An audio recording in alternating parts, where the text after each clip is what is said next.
The following is not financial advice and is intended for entertainment purposes only. A civil war has broken out in Bitcoin and it's getting pretty heated. Simply put, the debate is between Bitcoin Core, aka nodes, who are pushing to allow more excess data in blocks, and Bitcoin knots, who are allowing stricter filters and focusing on only allowing transaction data. The problem is that people are stuffing non-monetary data into the blockchain, like pictures, spam, and worse, malware or explicit and illegal images. Node operators, the people running the Bitcoin software at home or on servers and keeping the network decentralized and secure, shouldn't be expected to relay this content. Ultimately, this is about keeping Bitcoin usable as money. Bitcoin is ultimately a money network. Its job is to move and settle payments. Just like you wouldn't use your oven to store photos, you shouldn't use Bitcoin to store junk or spam. Just because it's possible to do doesn't mean you should do it, and using it for that makes it worse at the thing it's meant to do, being the best money that the world has ever seen. For years, Bitcoin's software used common sense rules to keep non-payment junk data out. In 2023, a change linked to Taproot created a loophole. People realized they could sneak lots of data into a part of a transaction called the witness, and it would count as cheaper weight. In Bitcoin, network fees paid to miners are based on a measure called weight, and bytes in the witness section are discounted, meaning that they count 1/4 as much as normal bytes. This means that you can fit roughly 4 times more data for the same fee, making it cheaper to include non-payment junk. That made it economically attractive to pack images and other junk into Bitcoin blocks. What had been a boring, practical, keep the network clean norm suddenly became an ideological food fight. A reasonable compromise is just to keep a tiny note area in transactions, about 40 to 80 gigabytes, just big enough for a hash, a small fingerprint of a larger file. Writing that smaller hash on-chain works like a tamper-proof timestamp. Later, you can show the original file, anyone can rehash it, and a match proves this exact data existed at this time, without storing the whole file. Big files like JPEGs or PDFs shouldn't live on-chain because every node would have to download and keep them forever, which crowds out payment data and raises network fees. So this compromise would anchor the small data, hashes, on-chain and keep heavy data off-chain. Before 2023, simple relay filters kept Bitcoin focused on payments. After 2023, some said filters don't work. But if filters didn't work, why the push to loosen them? The last 2 years prove filters do work enough to reduce spam and raise its cost exactly like email spam filters. Saying that Bitcoin is just a database misses the point. A video database stores videos. A payments database stores payment entries. Bitcoin is engineered and optimized for payments. Forcing it to act like YouTube, storing big media blobs, makes it worse at its intended job. Here's why node operators are pushing back against spam. Zero incentive. You run a node to use sound money, not to relay other people's cat pictures, or worse, malware and illegal content.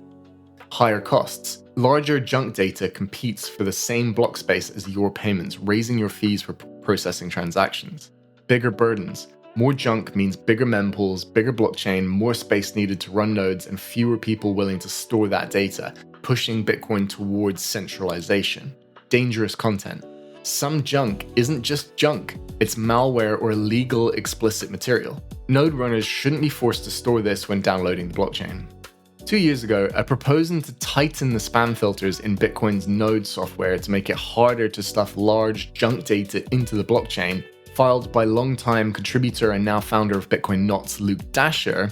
This proposal was rejected by a Bitcoin Core developer as too controversial. Recently, a different proposal from Bitcoin Core showed up that goes the other way. Make the tiny note field in a transaction, called op return, normally 40 to 80 bytes, much larger, so that it can carry far more junk data. To many Bitcoiners, this felt like a one-way ratchet. When people tried to tighten the rules, it was too controversial, but loosening them seemed acceptable.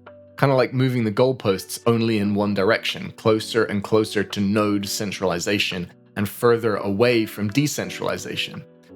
But don't forget that the main reason that Bitcoin stands apart from every other cryptocurrency is because it is meaningfully decentralized. The only reason it is able to enforce a perfectly scarce supply of 21 million is because it's decentralized, and that decentralization comes from an ever-growing number of nodes running the software, verifying transactions and storing the blockchain. If the blockchain becomes too large for the average person to store, then centralization creeps in, and this can erode trust in the network. But stay calm, there's no need to panic. The Bitcoin network still remains the most decentralized and secure on the planet. However, allowing larger amounts of chunks of malicious data directly on-chain is a huge step in the wrong direction. This is why this has become such a heated debate in the community. It's really important to understand that filtering non-payment junk data is not the same as censorship. Censorship resistance means that your valid payment can't be silenced. Even if most miners or relays try to ignore it, the moment one miner includes it in a block, the whole network accepts it and the censorship fails. Spam filtering is optional and local. You can set your node to ignore non-payment junk in its mempool, saving bandwidth and memory. If junk gets mined, your node still accepts the block, you just didn't help spread the junk. In short, censorship resistance protects your ability to get transactions included, while spam filtering protects network hygiene and your node's resources by making junk harder and costlier to spread. These two goals can and should coexist. Here's the proposed practical solution. Keep the op return note field small. Historically, this was approximately 40 bytes. 80 was already a big compromise. Give taproot inscriptions the same small size limit as the note field, so you can record a tiny proof, the short fingerprint, but can't upload whole files.